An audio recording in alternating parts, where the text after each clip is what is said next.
Jake Martinez wiped the sweat from his forehead as he walked through the red rocks of Kepler 442b. The twin suns were hot today, making his work harder than usual. He had been on this alien planet for 6 months now, studying the strange plants that grew here. Most days were quiet, just him and his equipment, taking samples and making notes. The planet was beautiful but dangerous.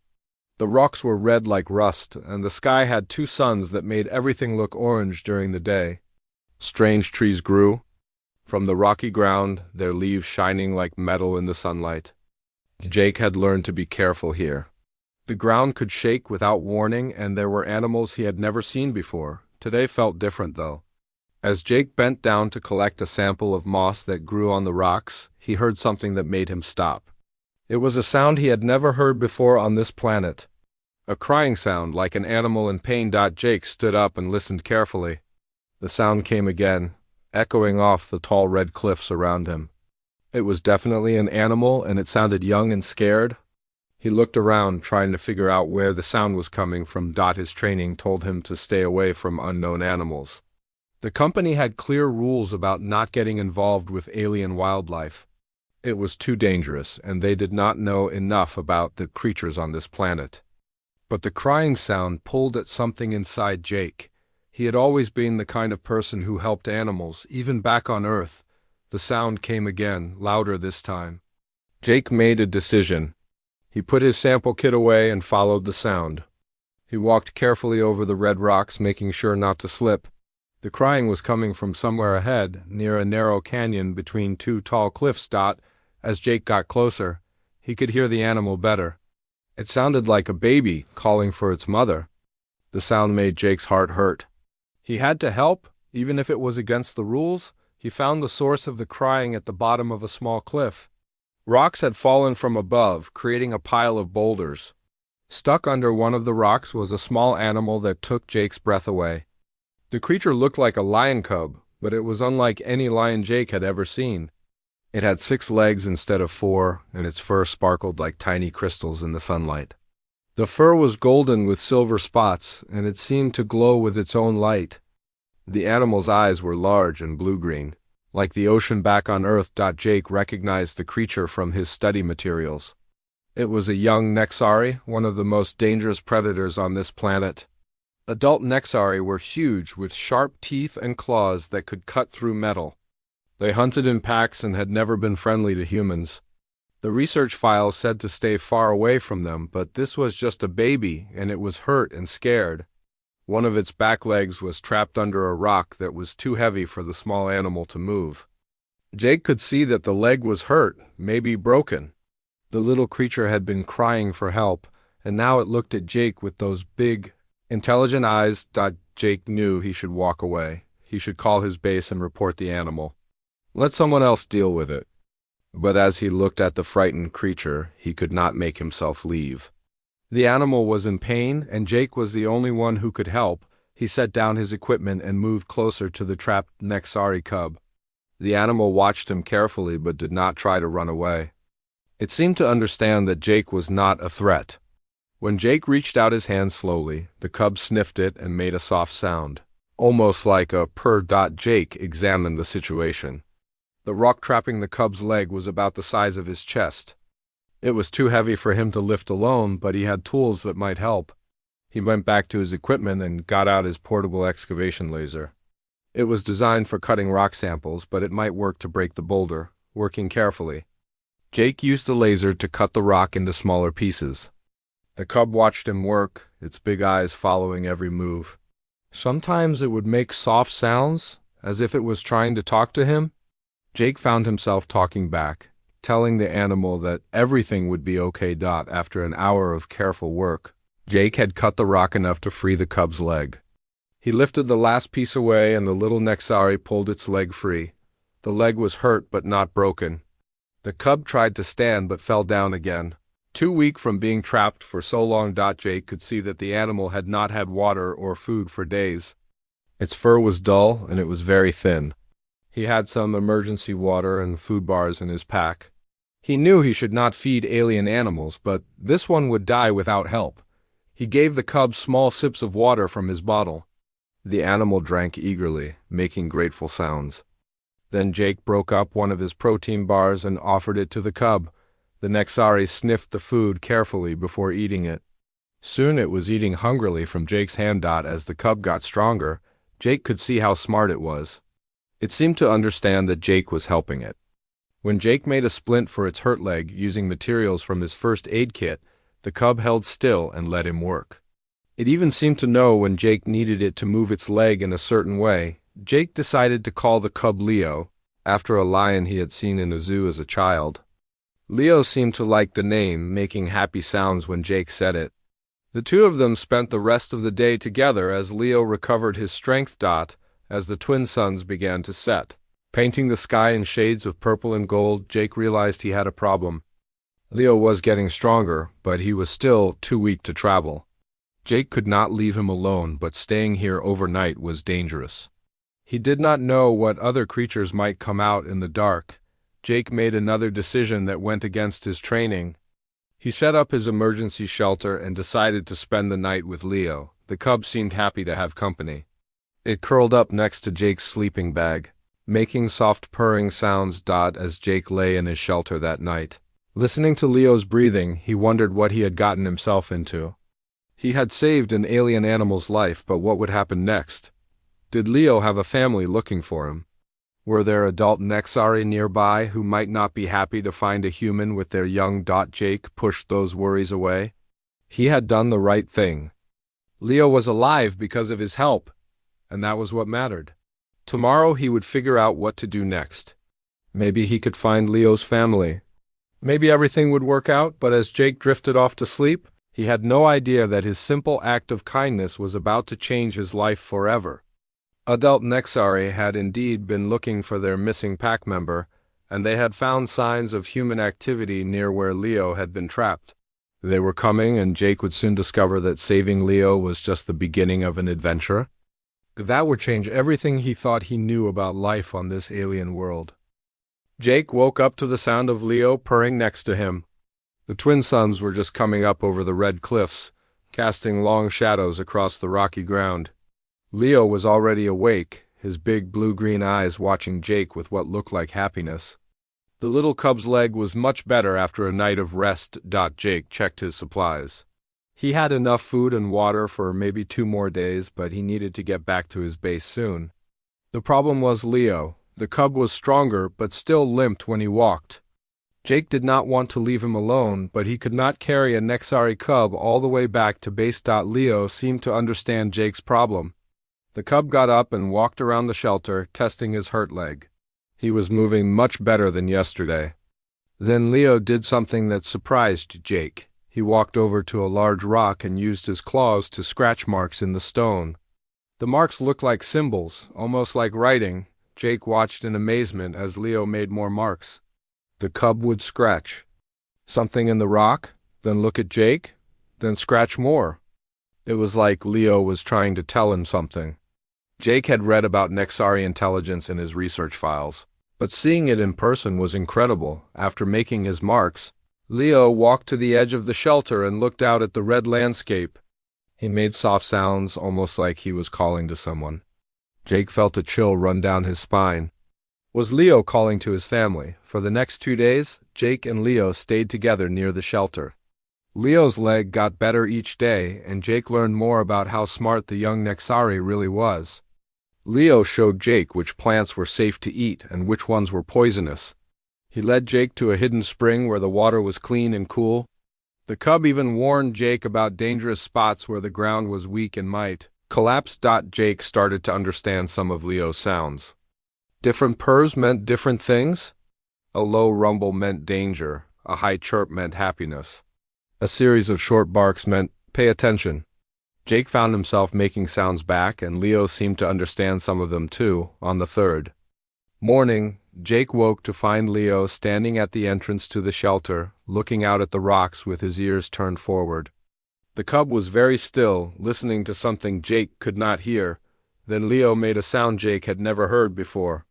It was long and musical, like a song. Jake got up and looked where Leo was looking. At first he saw nothing but red rocks and strange alien plants. Then his motion sensors started beeping. Something was moving out there, something big. Jake grabbed his emergency beacon, ready to call for help, but Leo did something unexpected. The cub walked over to Jake and gently pushed his hand away from the beacon. Leo looked at Jake with those intelligent eyes and shook his head, just like a human would. Then Leo made calming sounds, as if telling Jake not to worry. Jake's heart was beating fast as he saw shapes moving between the rocks. Large shapes, much bigger than Leo. His training told him to run, to get away as fast as possible. But Leo was calm, even happy. The cub's tail was wagging and he was making excited sounds. Then Jake saw them clearly for the first time. 7 adult Nexari were coming toward the shelter. They were huge, each one as big as a small truck. Their crystal fur caught the morning light and threw it back in rainbows. Their eyes glowed like jewels and their claws left deep marks in the hard rock as they walked. Jake had never seen anything so beautiful and terrifying at the same time. These were the apex predators of Kepler 442b, the most dangerous animals on the planet. And they were walking straight toward him. The adult Nexari moved with smooth, careful steps. They did not seem to be hunting or attacking. They were just walking like they had all the time in the world. Jake could see intelligence in their eyes. The same intelligence he had seen in Leo. Leading the group was the largest Nexari Jake had ever seen. She was magnificent, with silver markings on her golden fur that looked like stars. Her eyes were deep amber, as she carried herself like a queen. Jake knew immediately that she was the leader of this pack. The pack stopped about 50 feet from Jake's shelter. The leader stepped forward alone, her head held high. She looked at Jake for a long moment, then made a low sound that seemed to shake the ground. Jake felt like she was studying him, trying to understand what he was. Leo limped out of the shelter and walked toward the pack leader. Jake wanted to call him back, afraid the adults might hurt the cub for being with a human.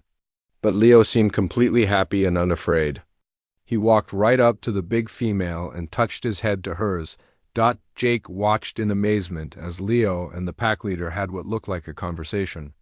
Leo made sounds, and the leader listened. Then she would make sounds back, and Leo would respond. They went on for several minutes, with the other adult Nexari watching quietly during their conversation. Leo kept looking back at Jake. Sometimes he would point at Jake with his paw, then make more sounds. Jake realized that Leo was telling the pack leader about him, about how Jake had saved his life. The pack leader listened to everything Leo had to say. Then she looked at Jake again, her amber eyes meeting his. Jake felt like she was looking right into his soul, judging him. He stood as still as possible, afraid to move or make any sound. After what felt like hours but was probably only minutes, the pack leader made a decision.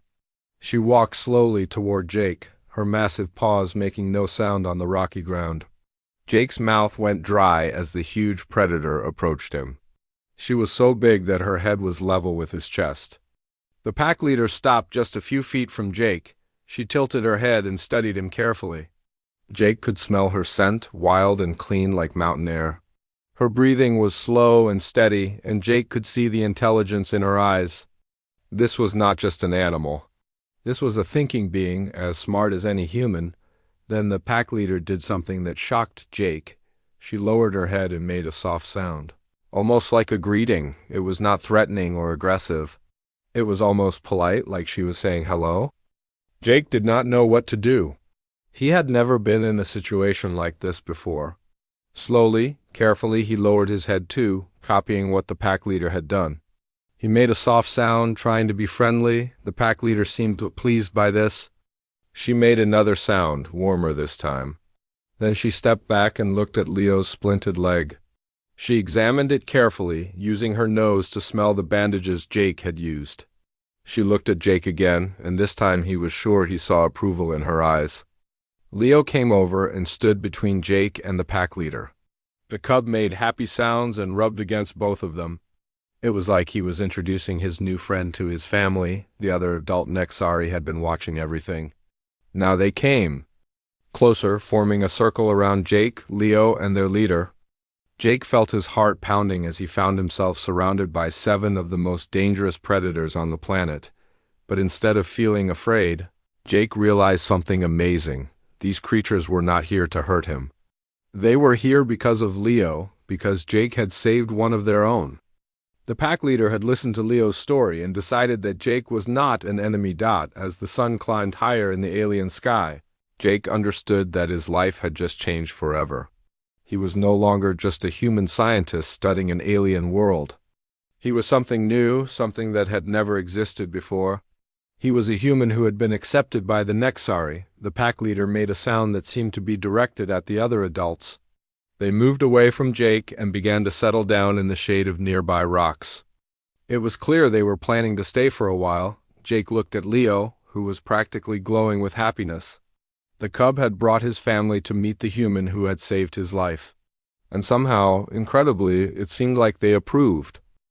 The pack leader, who Jake had started calling Luna because of her silver markings, spent the next hour carefully examining Leo's injured leg. Jake watched in fascination as she used her large paws to gently feel around the splint he had made. Her touch was surprisingly delicate for such a massive creature. Luna made soft questioning sounds as she looked at the bandages.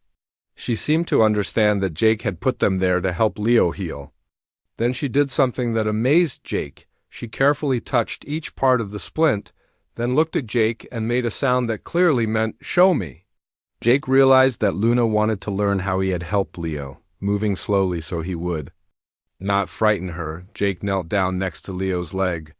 He pointed to where the leg had been broken, then showed Luna how he had lined up the bones. He demonstrated how the splint held everything in place so the leg could heal properly. Luna watched every movement Jake made. Her amber eyes followed his hands as he explained each step. When Jake finished, Luna tried to copy what he had done. She used her large paws to gently touch Leo's leg in the same places Jake had shown her. Her movements were careful and precise. Like a surgeon learning a new technique, the other adult Nexari had been watching too. Now they came closer, forming a circle around Jake, Luna, and Leo. Jake could see the intelligence in all their eyes. They were not just watching. They were learning. One of the younger adults, a male with dark stripes through his golden fur, had a cut on his front paw. It was not serious, but it was bleeding a little. Luna made sounds to the injured male, then looked at Jake expectantly. Jake understood what she wanted. She was asking him to help the injured pack member. Jake felt honored but also nervous. Working on Leo had been different. Leo was small and hurt, and Jake had been trying to save his life. This was different. This was Luna asking Jake to be a healer for her pack. Jake got his first aid kit from his shelter. The injured male watched Jake approach but did not move away. When Jake knelt down and reached for the hurt paw, the big Nexari held still and let Jake examine the cut. The wound was clean but deep. Jake cleaned it with antiseptic and put a bandage over it. The male Nexari sniffed the bandage curiously, then looked at Jake and made a sound that seemed like "thank you." Luna watched Jake work on the injured male. When Jake finished, she made approving sounds. Then she did something that shocked Jake. She brought him a small cloth bag made from woven plant fibers. Inside the bag were leaves and roots that Jake did not recognize. Luna took out one of the leaves and showed it to Jake. She made chewing motions with her mouth, then pointed to the bandaged paw. Jake understood that she was showing him Nexari medicine. The leaf was something they used to help wounds heal. Jake took the leaf and examined it carefully. It smelled like mint and had a slightly sticky texture. Luna encouraged him to try it, making safe sounds. Jake trusted her and chewed a small piece of the leaf. It tasted bitter but not unpleasant, and it made his mouth feel cool and tingly. Luna seemed pleased that Jake was willing to try their medicine. She showed him other plants in her bag, explaining with sounds and gestures what each one was used for.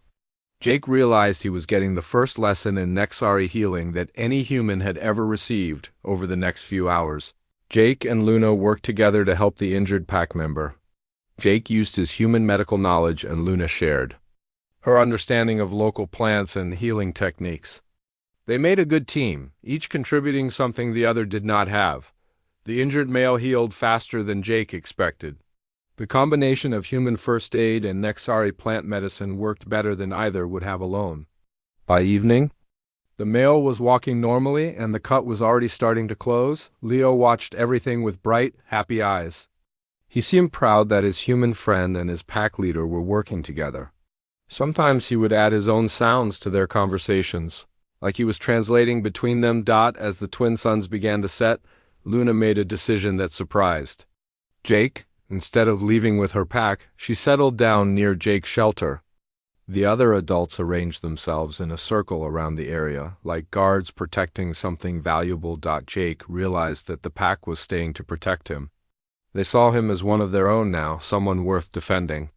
The thought made Jake feel warm inside, but it also scared him a little.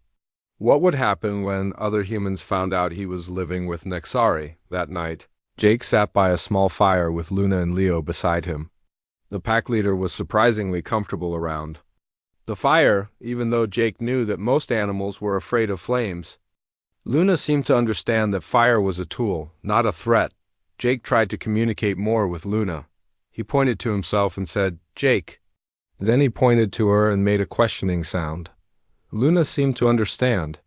She made a series of complex sounds that Jake tried to repeat. After several attempts, he managed something close to her name. Luna seemed amused by his pronunciation, making sounds that Jake was sure were laughter. Leo joined in the conversation, making his own sounds and gestures. Jake began to understand that Nexari communication was much more complex than simple animal sounds. They had words for different things, concepts, and ideas. They could tell stories and share information just like humans did. Luna told Jake a story about Leo's rescue, using sounds and gestures to paint a picture of what had happened. Jake learned that Leo had been exploring alone when the ground shook and rocks fell. The pack had searched for him for days, following his scent trail to where Jake had found him. Luna's story included sounds that Jake realized were words for grateful and friend. She was telling him that the pack was thankful for what he had done, and that they considered him a friend. Jake tried to tell his own story about how he had found Leo. He used simple words and lots of gestures, and Luna listened carefully. When Jake got to the part about cutting the rock to free Leo, Luna made impressed sounds. She seemed to understand that Jake had used his tools and knowledge to solve a problem her pack could not handle alone. As the night went on, Jake learned more about Nexari society. Luna showed him how they marked territory using scent glands and claw marks. She explained their hunting techniques and social structure. Jake began to understand that the Nexari were not just intelligent animals. They had culture, traditions, and complex social relationships. The most amazing discovery came when Luna drew patterns in the dirt with her claw. The patterns looked like maps, showing the locations of water sources, safe paths through the mountains, and dangerous areas to avoid.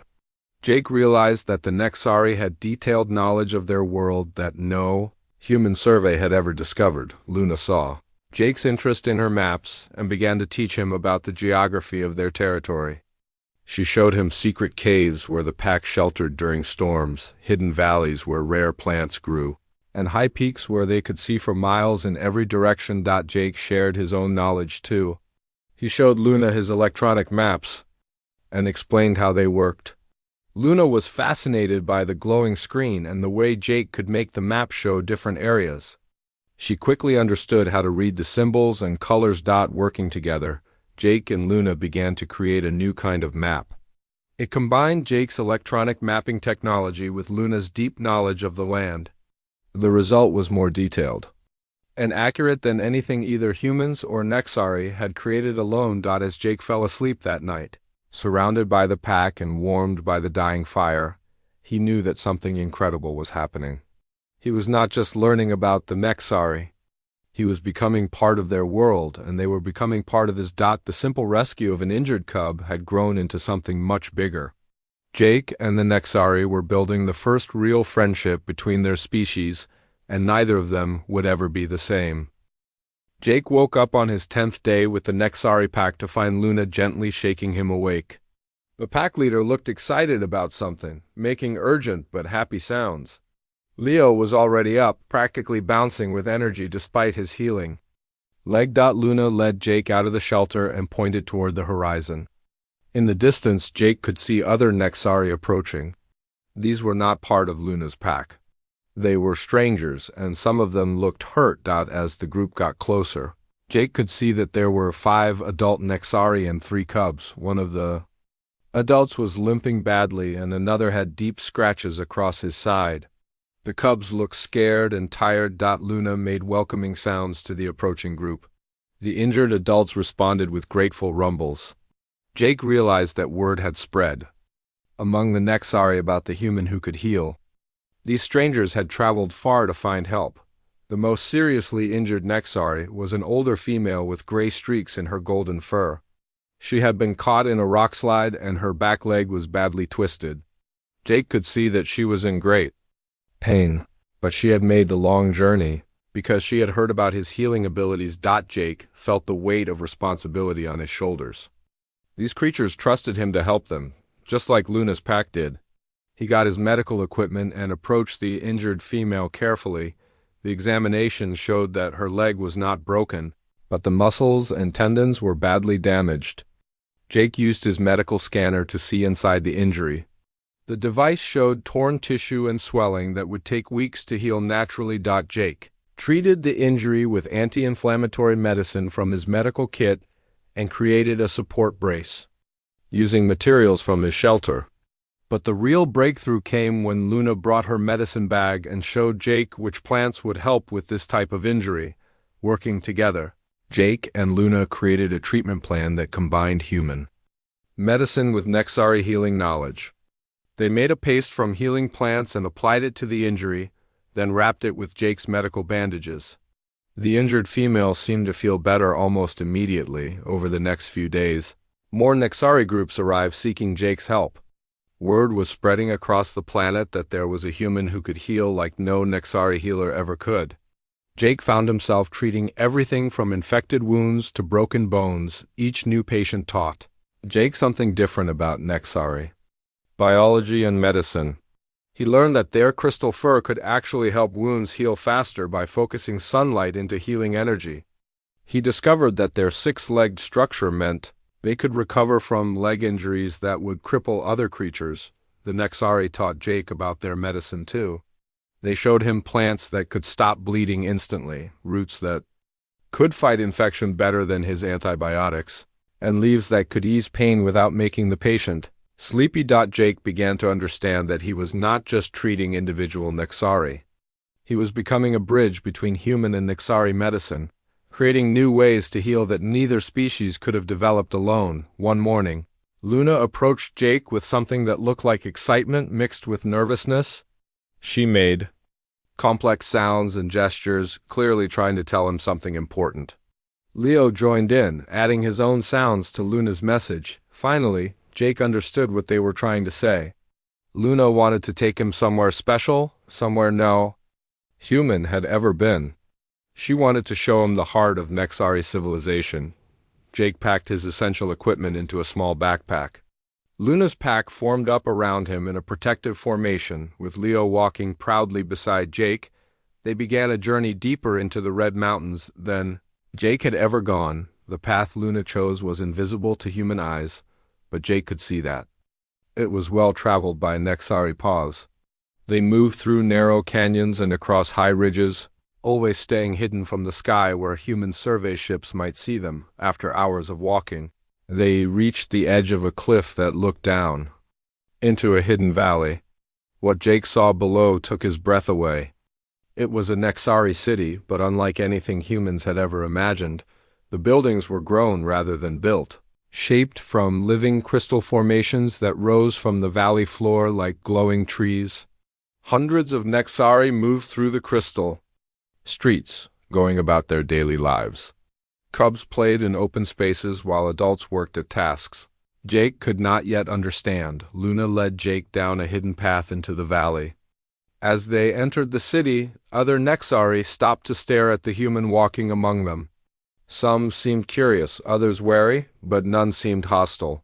Word of Jake's healing abilities had reached even here. The city was more advanced than Jake had ever expected. The crystal buildings were not just shelters. They were sophisticated structures with rooms for different purposes. storage areas for food and medicines, and even what looked like schools where young Nexari learned from their elders. Luna brought Jake to the center of the city, where the largest crystal formation rose high above all the others. This was clearly an important place, like a town hall or palace. Ancient Nexari with scarred fur and wise eyes emerged from the crystal building to meet the human visitor. These were the elders of the Nexari people, the keepers of their history and wisdom.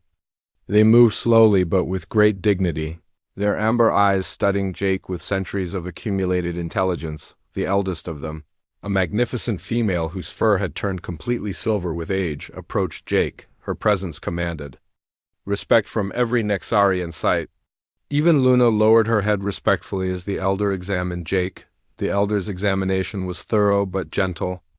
She looked at Jake's hands, the hands that had healed so many of her people. She smelled his scent, learning his nature through senses humans barely understood. She listened to Luna's report about Jake's character and abilities. Finally, the elder spoke. Her voice was different from the other Nexari Jake had met. It was deeper, more complex, filled with harmonics that seemed to carry layers of meaning. Jake could not understand the words, but he felt the importance of what she was saying. Luna translated for Jake, using the gesture language they had developed together. The elder was telling the story of Leo's rescue and how it had changed everything. She spoke of Jake's healing work and his willingness to learn Nexari ways. Most importantly, she spoke of trust and friendship between species. Other elders emerged from the crystal building, each one ancient and wise. They formed a circle around Jake, discussing something in their complex language. Jake felt like he was being judged, but not in a threatening way. It was more like they were deciding something important about his future. The discussion went on for a long time. Jake could hear different opinions being expressed, some cautious, others more enthusiastic. Leo stayed close to Jake throughout the debate, making it clear that he supported the human who had saved his life. Finally, the silver-furred elder made a sound that brought immediate silence. She had made a decision that all the others would respect. She walked over to Jake and placed one large paw on his shoulder. What happened next shocked Jake to his core. The elder began to make the complex sounds that Jake had learned meant friendship and acceptance. But she was not just calling him friend. She was using words that, Luna later explained, meant something much more important. The elder was offering Jake citizenship in Nexari society. She was inviting him to become not just a friend to their people, but a member of their community. It was an honor that no alien had ever been given, and it came with both privileges and responsibilities. Jake looked around at the Crystal City, at the wise elders, at Luna and Leo who had become his family. He thought about his old life, collecting plant samples and making reports that few people would ever read. Then he thought about this new life, where he could make a real difference and be part of something amazing. The choice was easy. Jake accepted the elder's offer, and the entire city erupted in sounds of celebration. He was no longer just a human scientist visiting an alien world. He was home. Jake had been living in the Nexari city for 3 weeks when his emergency beacon started beeping. He had forgotten all about the small device in his backpack, but now its urgent sound reminded him that there was another world beyond this crystal valley. The beacon meant that human ships were looking for him. His research team had probably declared him missing when he failed to return to base. Standard procedure was to send a rescue mission after 2 weeks of no contact. Luna and the other Nexari heard the beeping too. They gathered around Jake with worried expressions, making questioning sounds. Jake explained what the beacon meant, using the gesture language he had learned. The Nexari understood immediately that other humans were coming. The silver-furred elder, who Jake had learned was called Moonwhisper, called an emergency meeting of the council.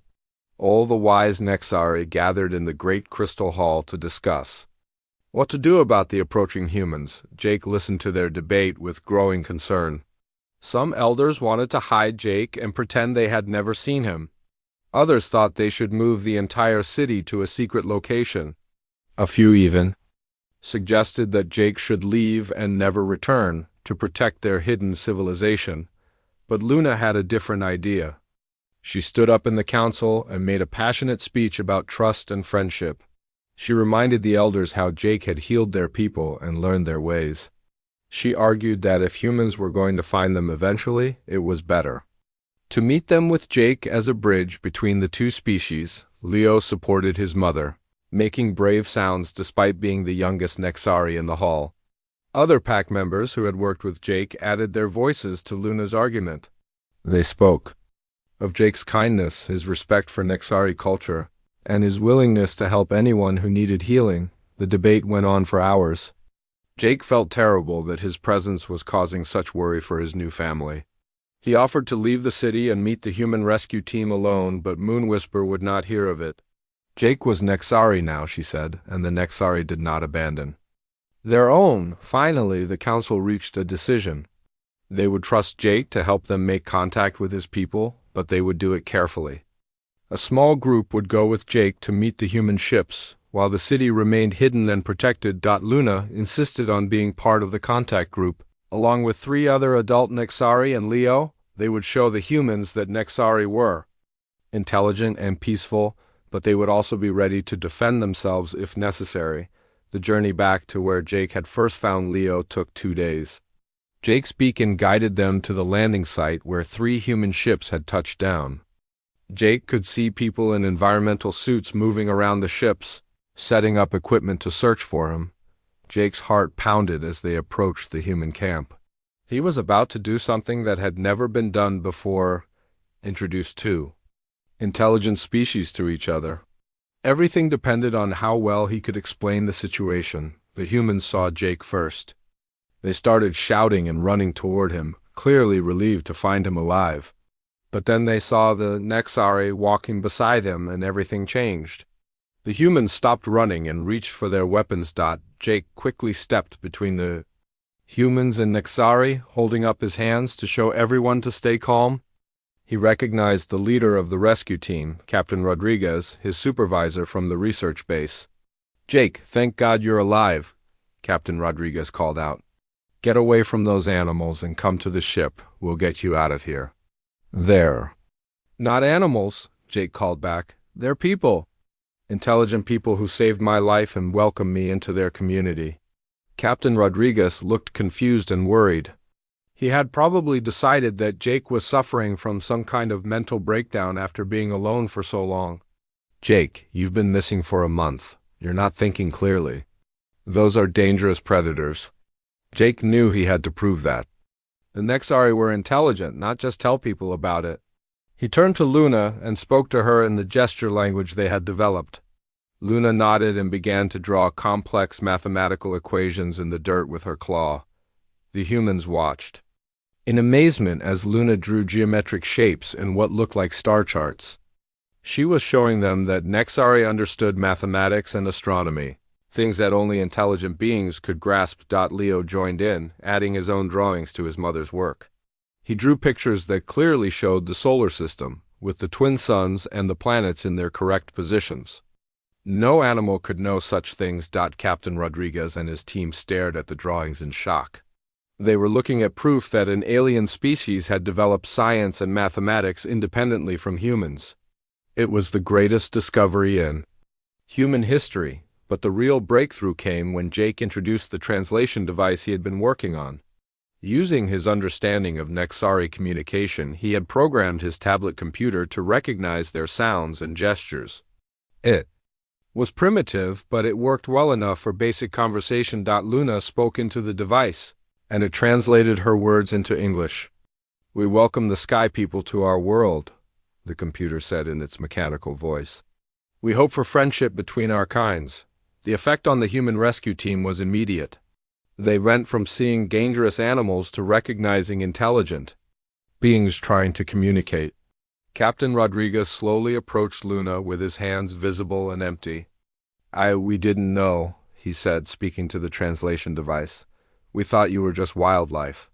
Luna's response, translated by the computer, was gracious. "How could you know? We have watched your people from hiding, learning about you, as you learned about our world.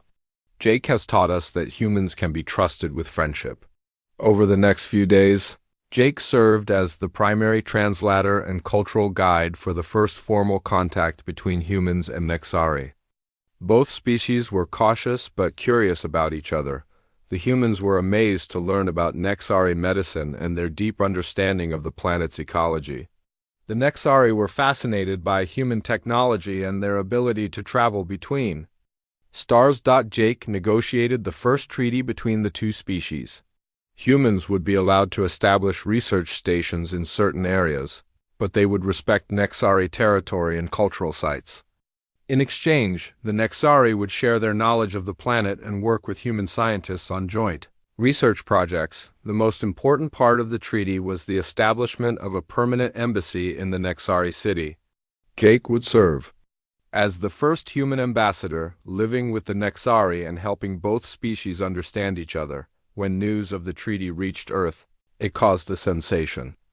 Jake became famous overnight as the man who had made first contact with an alien civilization.